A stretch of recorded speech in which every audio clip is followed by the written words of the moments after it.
Bonjour tout le monde, j'espère que vous allez bien. Je suis super contente de vous retrouver enfin en vidéo. Ça fait des semaines que je ne vous ai plus proposé de vidéo sur cette chaîne depuis ma vidéo du Pumpkin Autumn Challenge, donc autant dire que ça fait un bail. Je suis vraiment ravie de vous retrouver aujourd'hui et j'en profite évidemment, c'est un peu la tradition, c'est la première vidéo de l'année. Je vous souhaite une très belle année 2022, je vous transmets mes meilleurs vœux, je vous souhaite de très jolies lectures, la santé évidemment, mais aussi de très jolies lectures. Je vous propose pour commencer cette année en douceur de faire une petite rétrospective de mon année 2021 en lecture bien sûr. Et je vous propose tout simplement d'aller sur Goodreads et de faire un petit tour d'horizon de 2021. J'ai pas trop préparé cette vidéo parce que j'avais vraiment envie que ça se fasse dans la spontanéité et dans l'échange. Donc on va voir un petit peu ce que ça va donner. Bien sûr, si j'appuie pas sur le bon bouton, ça ne peut pas marcher. Ça marche. Alors, on est sur ma page principale. On va aller directement dans mon année 2021 en livre. Alors, qu'est-ce qu'on apprend? Eh bien, on apprend que j'ai lu 16 939 pages et 59 livres entiers. Alors c'est assez rigolo parce que par rapport à l'année dernière, j'ai lu beaucoup moins de pages. Par contre, je me suis rendu compte que ça fait quelques années que je lis de plus en plus de livres. Goodreads me montre le plus petit livre, c'est une BD.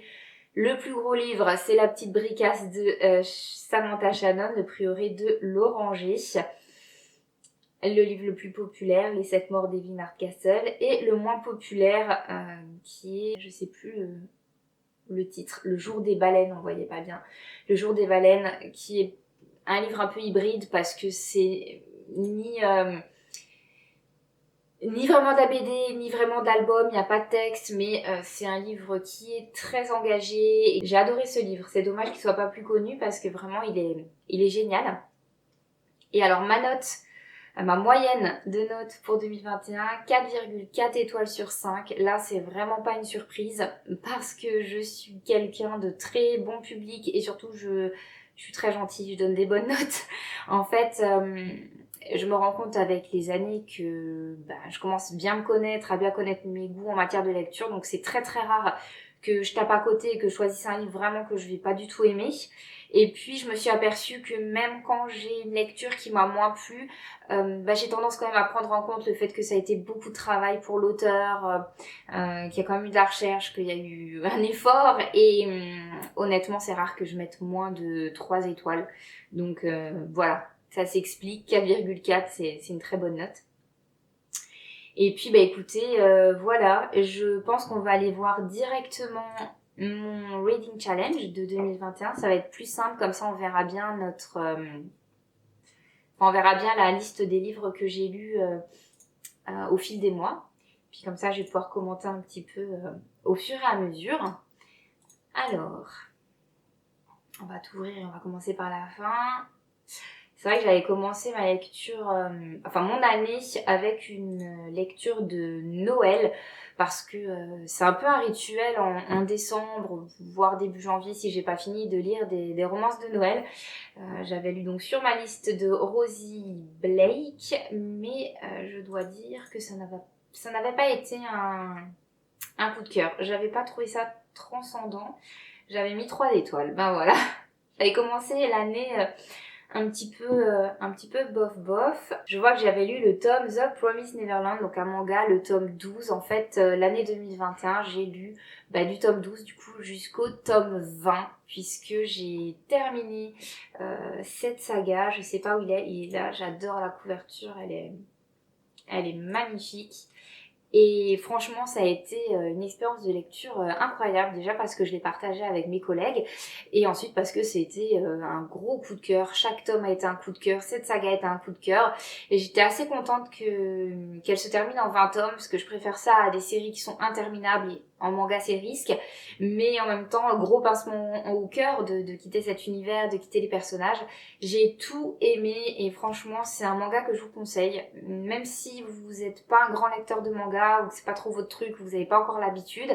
Je trouve qu'il est assez accessible et il est, enfin c'était génial, j'ai adoré. Du coup j'ai du mal à reprendre une nouvelle série. J'aimerais bien en 2022 lire un nouveau manga, mais j'hésite.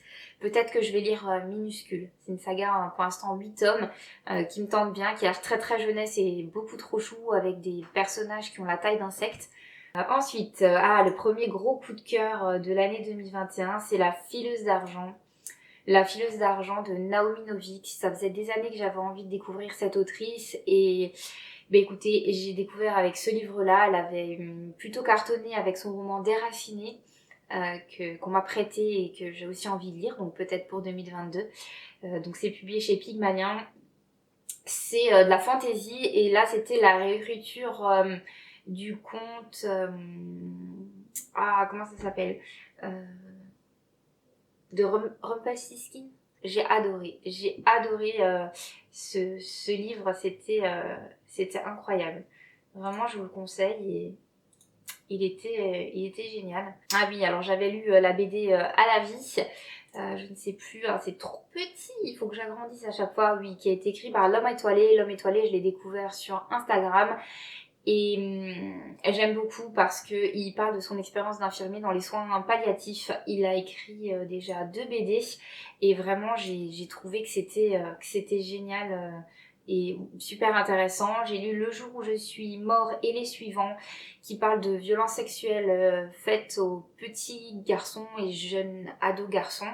C'est une lecture poignante, très courte mais que j'ai trouvé nécessaire. Et puis j'ai lu La Rose éternelle qui est une lecture que j'ai fait dans le cadre du PIB 2021 et qui est une réécriture du conte La Belle et la Bête. Et c'est vrai que des réécritures de contes, surtout de La Belle et la Bête, il y en a mais à la pelle, mais j'ai trouvé que ça avait été bien fait. Franchement c'était une bonne lecture, je vous le conseille. C'est publié chez Plume Blanche et c'est Ophélie Duchemin. Et c'était une bonne surprise. Ensuite, j'ai continué ma lecture de la saga L'Atelier des sorciers, qui est un manga que je trouve magnifique. J'adore les illustrations et c'est ce qui me fait m'accrocher de tome en tome. Mais je trouve que l'intrigue, elle est trop étirée et que finalement l'intrigue principale, on n'en parle pas beaucoup pendant l'histoire. Après, il y a à chaque fois des sous-histoires qui se terminent en quelque sorte dans chaque manga. Mais du coup je perds un peu le fil parce que comme c'est des tomes qui sont publiés avec plusieurs mois d'intervalle et donc je trouve ça un petit peu dommage. J'ai peur que je finisse par décrocher. J'ai lu L'année de grâce de Kim Liggett, je suppose que ça se prononce comme ça, publié chez Casterman. C'est un roman qu'on a vu énormément passer sur les réseaux sociaux, donc j'avais vraiment envie de le lire. C'est un roman très féministe qui parle du pouvoir des femmes et de ce qui est craint par les hommes. Et c'est de la science-fiction, je dirais. Et j'ai beaucoup aimé. C'était un gros coup de cœur. Et puis, j'ai vu juste à côté la petite couverture jaune. Alors ça, c'était une grande surprise. C'est ma collègue qui me l'a conseillé. Éloge des fins heureuses de Connie Pierret, qui est un essai. Donc effectivement, sur les fins heureuses, sur le fait d'apprécier des livres jeunesse ou des livres qui ne sont pas forcément de la littérature blanche et qui donnent quand même beaucoup de plaisir. Et j'ai beaucoup aimé. Ça se lit très très vite. Un plaidoyer pour l'imagination et pour la fiction, une défense de l'optimisme, des fins heureuses, du romantisme et de la littérature féminine comme arme politique, comme instrument d'émancipation sociale, comme démarche féministe. C'est publié chez Le Monstrographe et c'est génial. Si jamais ça vous intéresse, écoutez, je vous le conseille largement. J'ai lu mon petit Agatha Christie, forcément j'essaye d'en lire un, voire plusieurs par an, mais là j'en ai lu que un, je crois, en 2021. Donc j'ai lu Meurtre en Mésopotamie. C'est un roman qui m'avait bien plu, en général je suis jamais déçue, donc c'est toujours les enquêtes d'Hercule Poirot, parce que je suis toujours en train de les lire dans l'ordre. Agatha Christie s'est beaucoup inspirée de sa vie personnelle et donc des moments où elle accompagne son mari pendant les fouilles, puisqu'il est archéologue. Et donc j'avais trouvé que c'était bien documenté. Après l'intrigue en elle-même, je crois que j'avais trouvé pas mal, mais peut-être un peu tiré par les cheveux. Honnêtement, je me rappelle plus trop, donc bon, vite lu, vite oublié. Bon, j'avais quand même mis 4 étoiles. Avec Agatha Christie, je suis pas très objective. Je pense que je mets toujours des bonnes notes. J'ai lu En apnée, qui est un petit roman jeunesse, jeune ado, qui parle d'une jeune fille qui va développer des sentiments pour une autre jeune fille de sa classe. Et j'ai trouvé ça très doux, très chouette. C'est écrit comme une poésie, un peu en vers, avec des phrases très courtes. Ça a le mérite d'exister et d'être très bien fait. Donc je vous conseille pour parler d'homosexualité avec un enfant qui se pose des questions sur sa propre sexualité ou tout simplement pour ouvrir l'horizon et l'esprit. Ah oui, j'avais eu une déception avec Intrigue à Giverny de Adrien Goetz.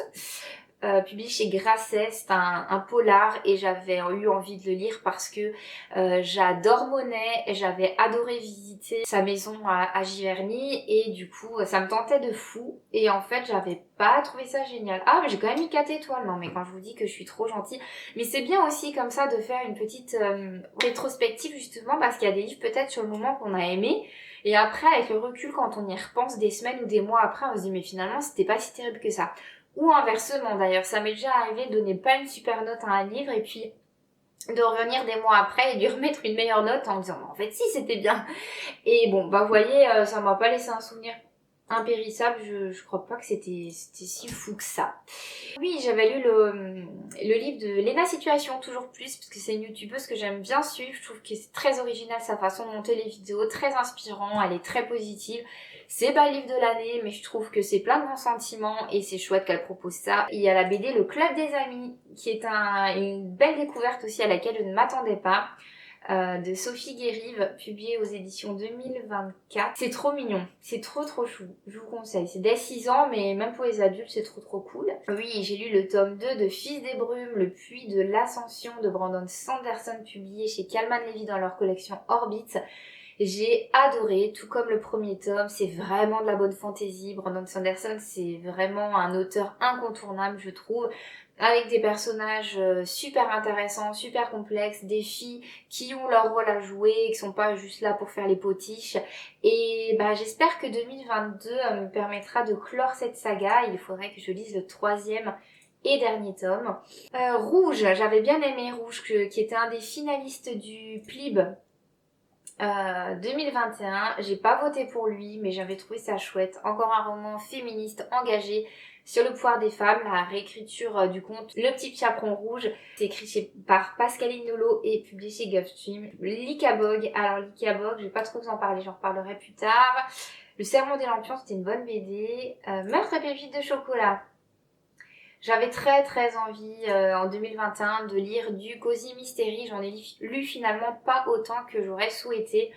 C'est un genre que j'aime vraiment beaucoup puisque c'est un petit peu le descendant des romans d'Agatha Christie entre autres. Et donc j'ai lu celui-ci et je pense que je lirai la suite cette année, Meurtre et Charlotte aux fraises, je crois qu'il s'appelle. J'avais trouvé ça sympa. C'était pas non plus dingo, mais ça s'est laissé lire en plus pendant l'été. Le Grimoire d'Elphie, il est presque... Arleston, Alouette et Mini Ludvin. C'est une BD jeunesse que je vous conseille énormément, que j'ai adoré. J'avais adoré la série de livres, comment ça s'appelait, Les Carnets de Cerises. C'est tout à fait différent et en même temps on ressent un peu la même atmosphère. Je sais pas comment dire. C'est à la fois ressemblant et différent et c'est tout aussi génial. Donc j'ai hâte de lire le tome 2 qui est sorti fin d'année 2021. Rocaille, deuxième finaliste du PLIB de Pauline Cidre.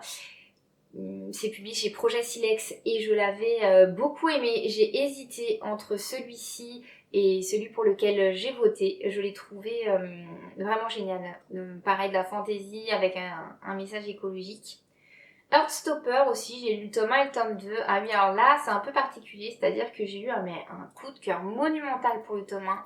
J'ai adoré le tome 2 et j'ai eu envie d'enchaîner en lisant le tome 3 et le tome 4. C'est donc du roman graphique. Et en fait, le tome 3, j'ai jamais réussi à le terminer. Je sais pas pourquoi, j'étais plus dans le mood. Donc j'ai pas voulu forcer et je me suis dit que je lirai plus tard. Je veux absolument pas être déçue. Donc Steam Sailor, c'est pour lui que j'ai voté pour le PLIB 2021. Et il a gagné, donc je suis super contente. J'ai adoré. C'est du steampunk et c'était génial. Je vous le conseille vivement. J'ai loupé une ligne Ah là là, je suis passée directement de Heartstopper à Steam Sailor. Non, pas du tout. Entre-temps, il y avait eu d'abord La princesse au visage de nuit, que j'ai adoré lire, un page turner. Et quand je suis arrivée à la fin, j'étais hyper déçue du dénouement. Donc voilà. Le prieuré de l'oranger de Samantha Shannon. Alors, j'ai bien aimé. C'était bien écrit, mais c'était une grosse bricasse. Et il y avait des longueurs. Je pense qu'il aurait mérité d'être plus court. Je m'attendais à encore mieux, j'avoue. Mais c'était pas mal. La ville s'en vend, donc encore un finaliste du PLIB que j'avais pas trop aimé. Et puis donc le fameux Steam Sailor. Et là on arrive sur mon Pumpkin Autumn Challenge. On arrive vers la fin de l'année. La maison qui parcourait le monde, c'est un conte jeunesse qui reprend le personnage de Baba Yaga. J'avais beaucoup aimé, ça parlait de deuil, de la relation entre grands-parents et enfants, c'était chouette. J'ai lu Chez Soi de Mona Chollet, mon premier Mona Chollet, sur sa maison, son foyer, et j'avais trouvé que c'était très intéressant. Je pense qu'il aurait été encore meilleur si elle l'avait écrit après le confinement, ça aurait été très intéressant, enfin elle peut peut-être encore faire un rajout de chapitre pour parler de toute la relation avec son chez-soi pendant le confinement, donc ça... Effectivement, il n'y a pas puisqu'elle l'avait publié avant. J'ai lu Mon automne cosy de Caroline Millet, donc Caro from Woodland sur Instagram et sur YouTube. J'ai beaucoup aimé ce livre illustré. J'y ai trouvé quelques petites coquilles et je suis assez chiante avec ça.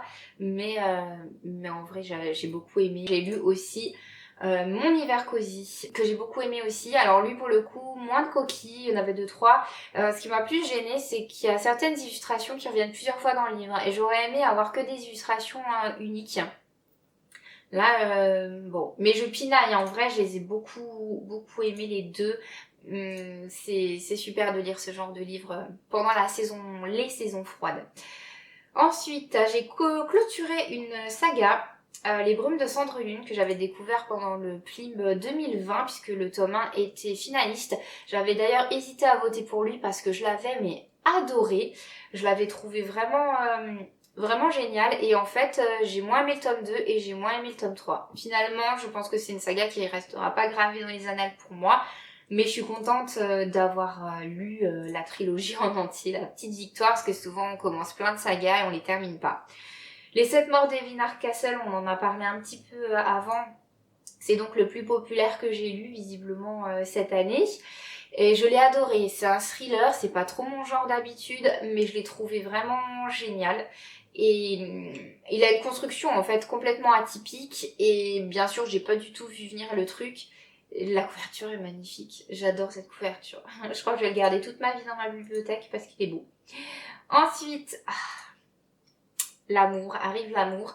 Un palais de flammes d'argent de Sarah Gimas, publié chez La Martinière. Je ne vais pas parler de la polémique ici parce que la vidéo est déjà très longue. Sachez simplement que c'est clairement de l'adulte, c'est plus de l'ado ou du young adulte comme ça a pu l'être pour les 3 premiers tomes. J'avais un coup de cœur pour la première trilogie et j'avais plus que hâte de découvrir ce tome-ci, puisque le personnage principal c'est Cassian et que c'est mon personnage chouchou de cette saga. J'ai adoré, j'ai tout aimé. Il y a beaucoup de scènes de cul dans ce livre, on va pas se le cacher, et c'est assez inhabituel pour moi de lire ça, mais je me suis rendu compte que c'est le genre de lecture que j'aime beaucoup. Voilà, j'assume, je vous le dis. Et je vais pas mentir, j'ai bien envie de renouveler l'expérience avec d'autres livres. D'ailleurs, j'ai renouvelé l'expérience avec un autre livre, je peux vous en parler tout de suite, qui est une romance de Noël et qui s'appelle Cher Père Noël, je voudrais un mec, que ma collègue m'a conseillé. C'est écrit par Caro Amine et c'est publié chez Harlequin, ça veut tout dire. Mais en fait, c'était trop bien. Cliché, Noël vibes à 100%, mais vraiment trop cool quoi. Trop cool. Ah, La sorcière du Saltige, je vous en ai pas parlé jusque là, je vous ai pas parlé de tous les livres, hein, vous avez vu, parce que sinon je pense que ça prend 1 heure. Mais en fait c'est une trilogie que j'ai lue donc en 2021 et que j'ai bien aimé. Pas un coup de cœur, mais j'ai trouvé ça sympa. Donc c'est du roman graphique / BD, et on va suivre en fait 2 familles, enfin non, une famille, je dis des bêtises, une famille qui a donc des pouvoirs magiques. Les garçons sont métamorphes, les filles sont des sorcières, et en fait on ne peut pas, enfin c'est figé quoi, c'est comme ça et pas autrement, et on va suivre le personnage principal qui est un garçon et qui préférerait devenir une sorcière. Donc c'est vrai que sous couvert de sorcière et de métamorphe, on va parler d'un sujet plus profond qui est de chaque être humain peut en fait être ce qu'il a envie d'être. Ça parle un peu donc du genre et du fait qu'il faut pas passer au-dessus de ça en fait, et que chacun est différent et que chacun est lui-même, et qu'il faut accepter chaque personne comme il est, avec ses aspirations, ses envies et son soi profond. Et j'ai trouvé ça chouette pour la jeunesse, c'est de l'ado, c'est cool. Ensuite, oui, j'ai lu Comment te dire, que Mélissa Belleville m'a très gentiment envoyé, donc publié chez City, qui est son roman et qui avait été plutôt sympathique à lire. J'ai lu La romance presque parfaite d'une accro à Noël de Laura Wilde. C'est publié chez Hugo Poche. Là, j'avais été un petit peu déçue. J'ai mis, vous voyez, quand même 3 étoiles quand je vous dis que je suis gentille. Parce que c'est vraiment annoncé comme une romance, c'est marqué dans le titre, mais au final, il faut attendre, je crois, 70% du livre pour qu'il y ait un rapprochement entre les 2 personnages principaux, et j'avais trouvé ça trop dommage. Trop d'attente, trop de frustration, et puis moi j'ai du mal effectivement quand on met en scène des adultes qui sont dans la trentaine et qui finalement réagissent comme des ados qui n'ont jamais eu de relation dans leur vie avant. C'est pas possible quoi, enfin je pense qu'il faut s'adapter à l'âge de ces personnages, donc voilà. Et j'ai lu Le bonheur dépend parfois d'un flocon, Colin Wright, qui est plutôt un roman feel good pour le coup, hein, c'est pas une romance, même s'il y a des petites histoires d'amour, j'avais trouvé ça choupi. Je pense que je vais vite oublier que je l'ai lu, mais sur le moment c'était agréable à lire. Et on termine avec ma dernière lecture de l'année qui a été un coup de cœur, et c'est Jacques et la grande aventure du cochon de Noël de J.K. Rowling. Donc c'est illustré par Jim Field. Et c'est donc publié chez Gallimard Jeunesse. Et j'ai adoré, c'était trop génial. Ah oui, et donc je vous disais que j'allais vous reparler d'Icabog. Donc j'ai lu 2 romans jeunesse de J.K. Rowling cette année. Et en fait, l'Icabog, quand je l'ai lu sur le moment, j'ai trouvé ça super sympa. C'est un conte, elle s'est vraiment inspirée des contes comme les contes d'antan finalement. C'est assez cruel, hein, c'est assez dur, c'est complètement fantastique, loufoque parfois et pas du tout crédible, mais ça, c'est pour qu'il y ait une petite morale à la fin. Et oui, sur le moment, je l'ai beaucoup aimé et j'ai dû lui donner d'ailleurs une super dose. Mais après, quand j'ai lu Jacques et la grande aventure du cochon de Noël, d'un coup, j'ai repensé à l'Icabog et je me suis dit, mais en fait, l'Icabog, c'est hyper fade. Jacques et la grande aventure du cochon de Noël, c'est tellement mieux. Enfin, j'ai adoré, j'ai trouvé ça, mais trop génial. Donc, on va suivre Jacques qui va perdre son cochon, qui est son doudou, et il va partir à l'aventure pour le retrouver. Et on va basculer dans le monde des jouets. Donc, c'est vrai que ça peut faire un petit peu penser à Toy Story en quelque sorte. Ça peut faire penser à Casse-Noisette aussi, on sent qu'il y a des inspirations. Mais c'est trop beau.